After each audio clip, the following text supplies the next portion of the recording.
बच्चों, आज मैं आपके सामने क्लास 11 का जीओसी जनरल ऑर्गेनिक केमिस्ट्री के बारे में डिस्कस करने वाला हूं। और इससे पहले कि मैं आपको जीओसी के बारे में स्टार्ट करूं और बताऊं, तो मैं अपना इंट्रो देना आपको चाहता हूं, क्योंकि आजकल जो है यूट्यूब पे तो जीओसी का ये वीडियोज आपको ढेर सारा मिल जाएगा। डिफरेंट टीचर पढ़ाते हैं, वैसे वैसे टीचर पढ़ाते हैं जिनका मिलियंस में सब्सक्राइबर है।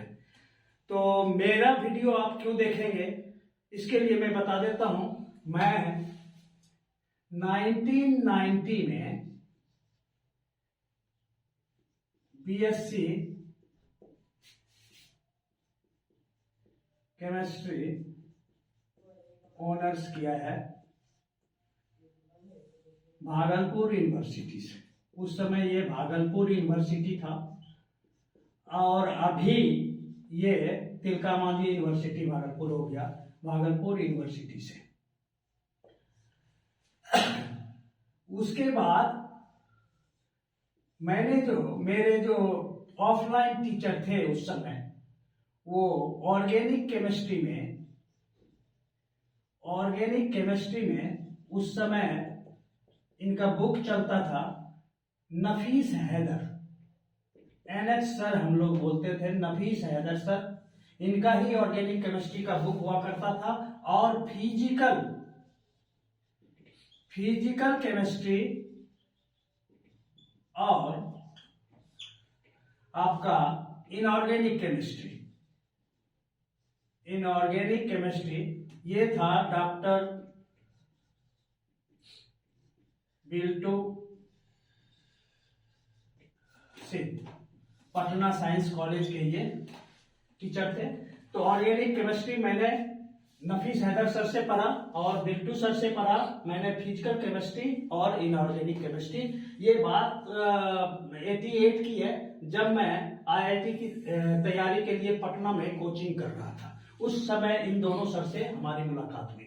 खैर, अभी मैं कोशिश करूंगा आपको, ये 1990 में जब पास आउट किया, उसके बाद घर से या पेरेंट्स से प्रेशर के बाद मैंने तुरंत ही ज्वाइन कर लिया टी इंडस्ट्री, टी गार्डन में एग्जीक्यूटिव रहा 15 इयर्स तक। उसके बाद 2010 में मैं वेस्ट बंगाल गवर्नमेंट में टीचर बना और अभी भी मैं टीचर हूं वेस्ट बंगाल गवर्नमेंट में। और मेरा यूट्यूब चैनल जो है, जिसमें मैं आपका स्वागत कर रहा हूं, एमकेएस एजुकेशन सेंटर, और उसमें मेरे अभी सब्सक्राइबर ज्यादा नहीं है और वीडियोज लगभग 400 वीडियोज डिफरेंट क्लासेस के मैंने अपलोड किया है। तो जीओसी में मेरा ये इंट्रोडक्शन है।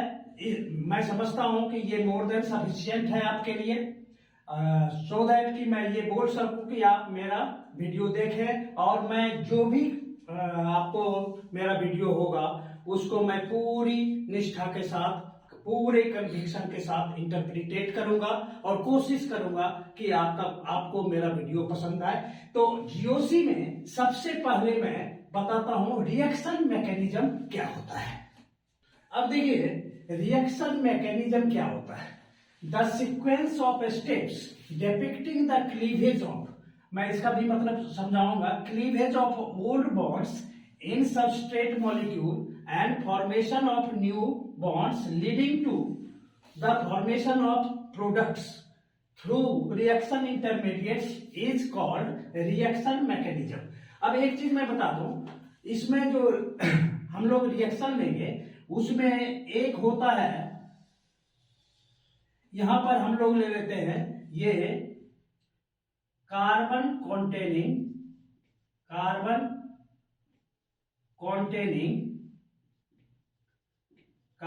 containing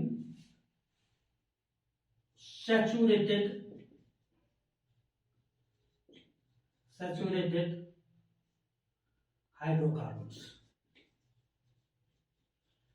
यानी सैचुरेटेड हाइड्रोकार्बन क्या हुआ, सिंगल बॉन्ड कार्बन वाला, ये मान लेते हैं, इसको बोलते हैं सबस्ट्रेट, सबस्ट्रेट। और इस पर अटैकिंग रिएजेंट, सबस्ट्रेट पे अटैकिंग रिएजेंट होता है जो कि सबस्ट्रेट पर अटैक करता है, इसको बोलते हैं अटैकिंग रिएजेंट। और तब जाके ये क्या बनता है, आपका प्रोडक्ट।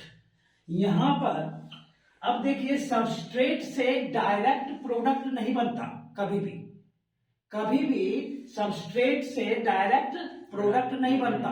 तो इसमें मैकेनिज्म जानने का मतलब है कि डायरेक्ट नहीं बना तो बीच में कुछ और स्पेसी बना होगा।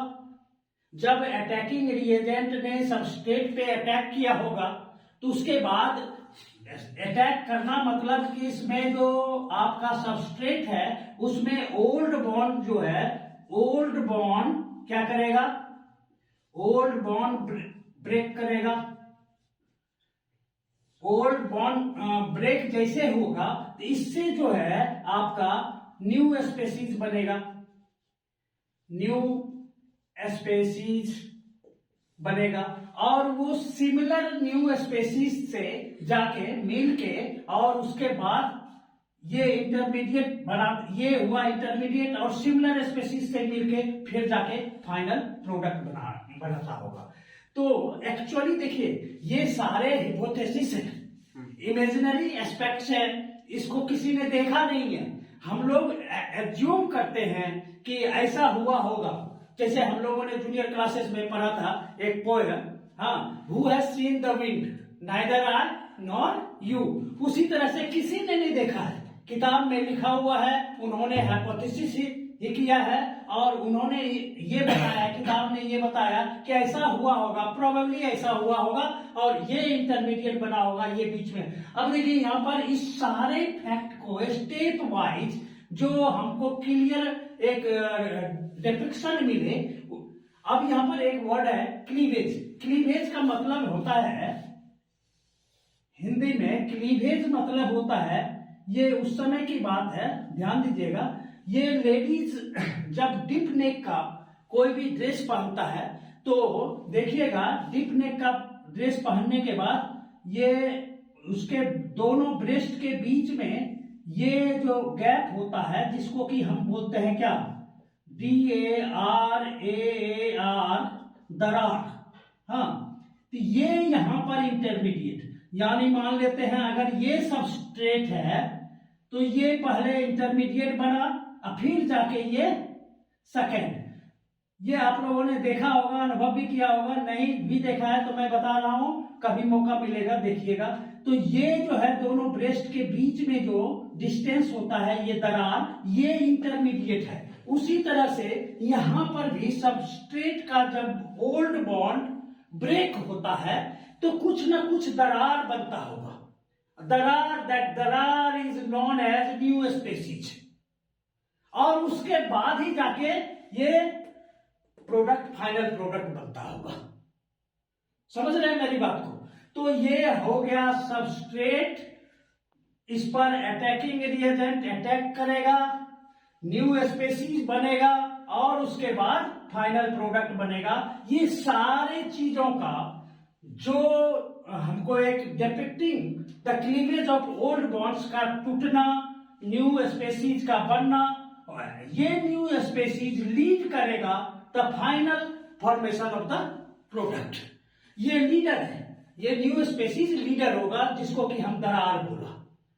समझ में आ रहा है? तो इसके बाद हम लोग चलते हैं कि अब जो है एक्चुअली डिस्प्लेसमेंट ऑफ इलेक्ट्रॉन्स या सिग्मा इलेक्ट्रॉन्स कैसे होता है।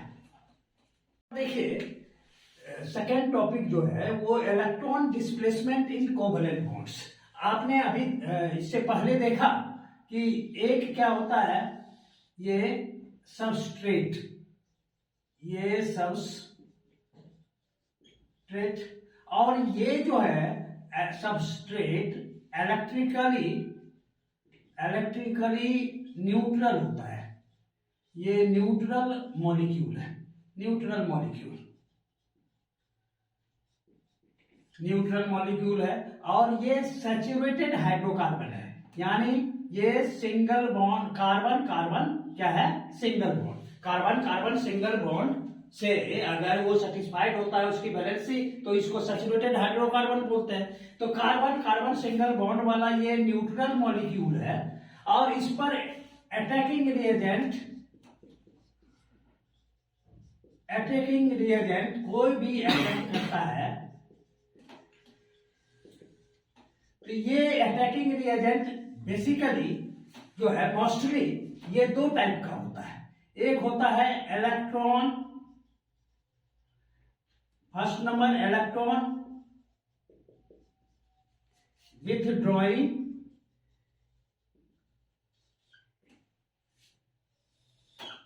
अटैकिंग रिएजेंट, और दूसरा होता है इलेक्ट्रॉन डोनेटिंग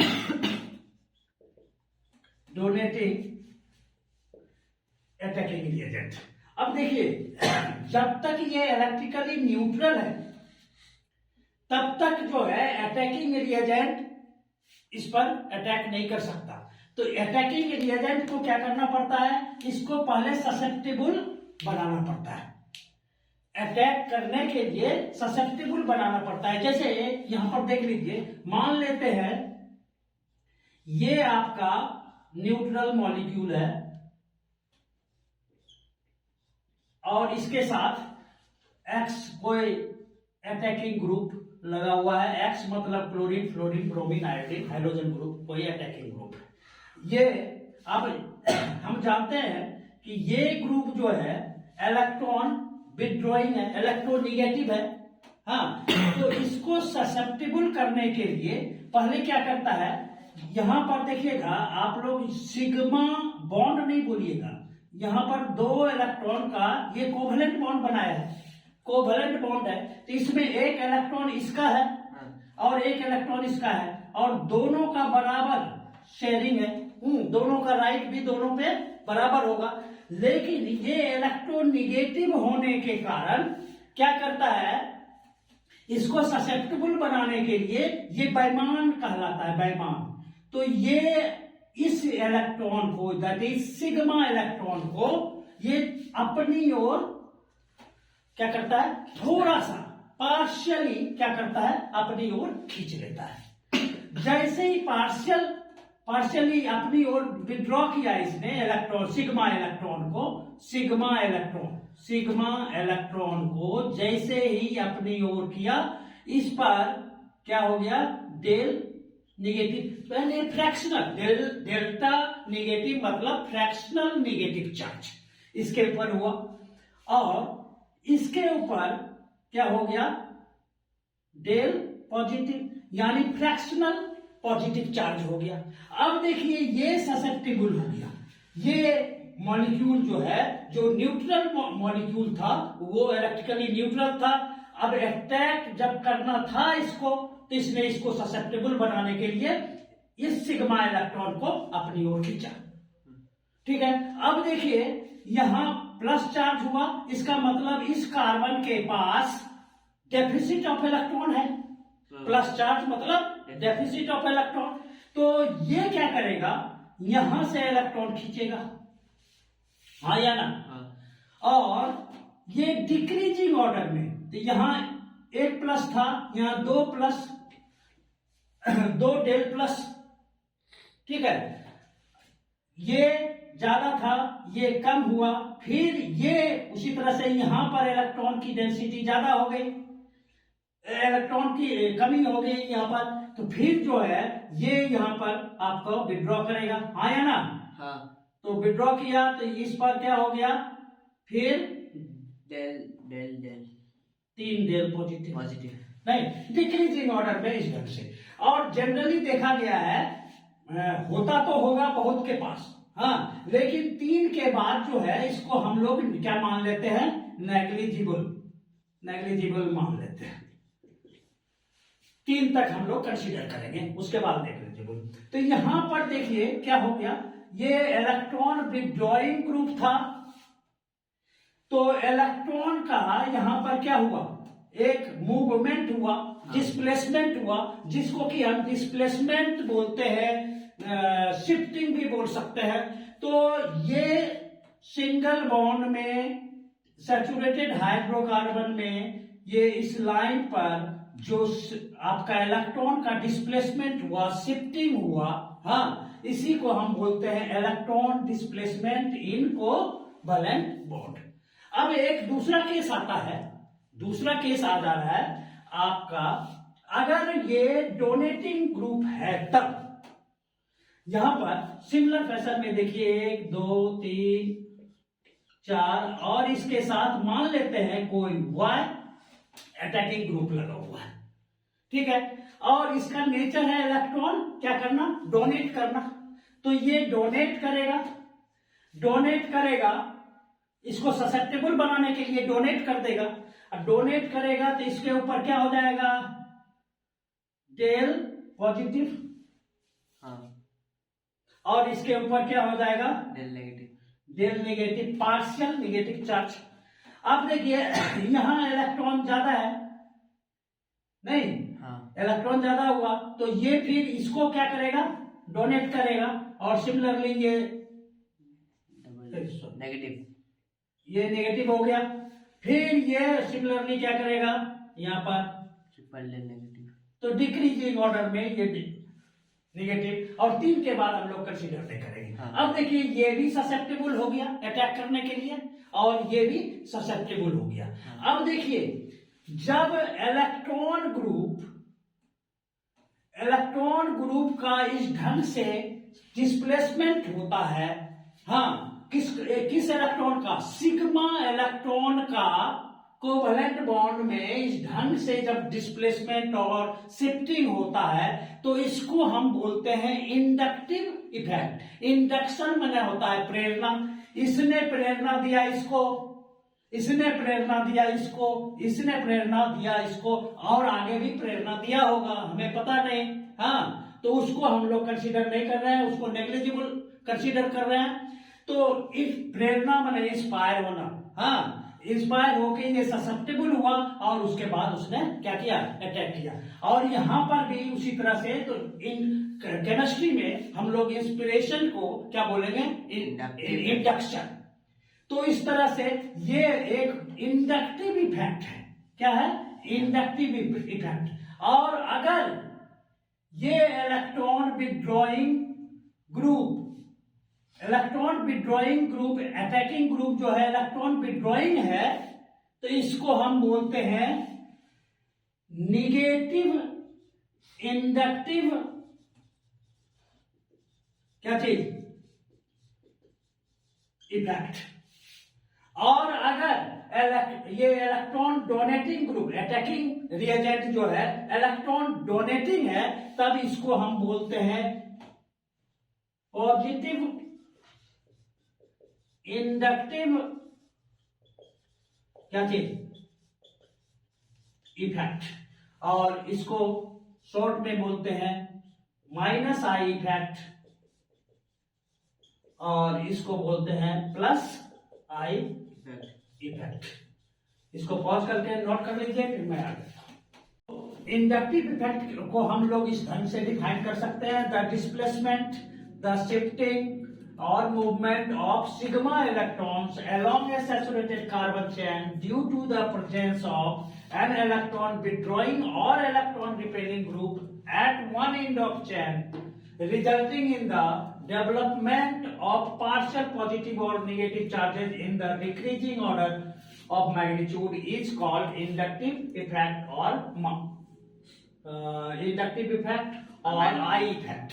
यहाँ पर आई इफेक्ट जो होता है 2 टाइप का होता है, जैसा मैंने पहले बताया है। यहाँ पर ये ससेप्टेबल बना के उसके बाद इलेक्ट्रॉन, यहाँ पर इलेक्ट्रॉन विथड्रॉइंग ग्रुप है। एक चीज और बता दें, जो इलेक्ट्रॉन विथड्रॉइंग ग्रुप है वो कार्बन और ये अटैकिंग ग्रुप के बीच जो कोवैलेंट बॉन्ड है उसमें ये जो होता है ज्यादा इलेक्ट्रोनेगेटिव होता है देन दैट ऑफ कार्बन। लेकिन प्लस आई इफेक्ट में ये जो होता है कार्बन से कम इलेक्ट्रोनिगेटिव होता है, यानी इलेक्ट्रोनिगेटिविटी ऑफ ये अटैकिंग रिएजेंट इसमें कार्बन से कम होता है और इसमें कार्बन से क्या होता है, ज्यादा होता है। जब कार्बन से ज्यादा रिएजेंट का, अटैकिंग रिएजेंट का इलेक्ट्रोनिगेटिविटी हो तो उस समय माइनस आई इफेक्ट होगा, और जब इसके अटैकिंग रिएजेंट की निगेटिविटी कार्बन से कम हो जाए तो उस जगह पे प्लस आई इफेक्ट होगा। समझ में आया कि नहीं? हाँ, अब आगे हम लोग देखते हैं ये माइनस आई इफेक्ट देने वाले कौन कौन से अटैकिंग रिएजेंट हैं और प्लस आई इफेक्ट देने वाले कौन कौन सा अटैकिंग रिएजेंट है। अब देखिए, माइनस आई इफेक्ट देने वाला या इलेक्ट्रॉन विड्रॉइंग ग्रुप जो है, ये in decreasing order of their minus I effect में ये nitro group, cyanide group, acid group, हाँ, उसके बाद हाइड्रोजन्स में फ्लोरीन, क्लोरीन, ब्रोमीन भी होगा, छूट गया है, इसको नोट कर लीजिएगा, ब्रोमीन, आयोडीन, और उसके बाद जो है हाइड्रोक्सिल और बंजन ग्रुप। और उसी तरह से प्लस आई इफेक्ट यानी इलेक्ट्रॉन रिपेलिंग ग्रुप में आपका हो गया टर्सरी ब्यूटाइल यानी थर्ड डिग्री, 2 डिग्री और 1 डिग्री। ये भी डिक्रीजिंग ऑर्डर में है, decreasing order tertiary butyl, isopropyl और इथाइल और उसके बाद मिथाइल। अब बात है कि इस इंडक्टिव इफेक्ट का यूज क्या है। यूज हमको इसको समझने के लिए हम समझ सकते हैं कि इसमें कंपाउंड जो बनता है उसका जो है रिएक्टिविटी पता चलता है और वो उसका नेचर कैसा है। जैसे यहाँ पर हम एक एग्जांपल लेते हैं, जैसे एक नॉर्मल एसिटिक एसिड है और दूसरा जो है क्लोरो एसिटिक एसिड। अब देखिए ये नॉर्मल में यहाँ पर क्लोरो एसिटिक एसिड यानी ये जो है इलेक्ट्रॉन विड्रॉइंग ग्रुप में है, ये देखिए क्लोरीन इलेक्ट्रॉन विड्रॉइंग ग्रुप में है, तो यहाँ पर एक साइड में यहाँ पर लगा हुआ है क्लोरीन, तो इससे माइनस आई इफेक्ट जो होगा यहाँ पर होगा, ये इस कार्बन से इलेक्ट्रॉन सिग्मा इलेक्ट्रॉन को अपनी ओर खींचेगा, जिसके कारण इस पर डेल नेगेटिव और इस पर डेल पॉजिटिव, इस पर डेल डबल पॉजिटिव। हाँ, तो इस ढंग से ये जो है यहाँ पर हम देख रहे हैं कि डेंसिटी ऑफ क्या हो गया, इस कंपाउंड में क्या हो गया, डेंसिटी क्लोरो एसिटिक एसिड में density of electron, density of proton ज्यादा हो गया then that of acetic acid. Density of proton ज्यादा हो गया और वो एसिड ज्यादा स्ट्रेंथ वाला होता है जो जितना ज्यादा H+ दे यानी प्रोटॉन दे। तो ये क्लोरो एसिटिक एसिड ज्यादा हम प्रोटॉन दे रहा है, इसीलिए इसका स्ट्रेंथ एसिटिक एसिड से क्या होगा, ज्यादा होगा। तो इसको हम इंडक्टिव इफेक्ट के थ्रू से समझ सकते हैं, ये इसका यूज है। Thank you very much.